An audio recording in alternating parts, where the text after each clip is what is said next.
દ્વારકા અને જામનગરમાં દાદાનું બુલડોઝર ફરી વળ્યા બાદ રાજકોટમાં પણ દાદાનું બુલડોઝર ફરી વળ્યું હતું। રાજકોટ જિલ્લા કલેક્ટર પ્રભવ જોશીની સૂચના મુજબ રાજકોટ ગ્રામ્ય પ્રાંત અધિકારી વિમલ ચક્રવર્તીની સૂચનાથી આજે રાજકોટ જિલ્લાના લોધિકાના માખાવડ ગામ ખાતે આવેલા સર્વે નંબર 305 પૈકીની ખેતી વિષયક 21 એકર જેટલી જમીન ખુલ્લી કરવામાં આવી હતી। આ જમીનની બજાર કિંમત 100 કરોડથી પણ વધુ થવા જાય છે।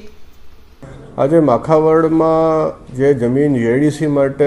ફાળવાની પ્રક્રિયા ચાલી રહી હતી એમાં અમુક ઇસમો દ્વારા ખેતી વિષયક તથા રહેણાંક હેતુના મકાનો વગેરે બાંધી દબાણ કરવામાં આવેલું હતું,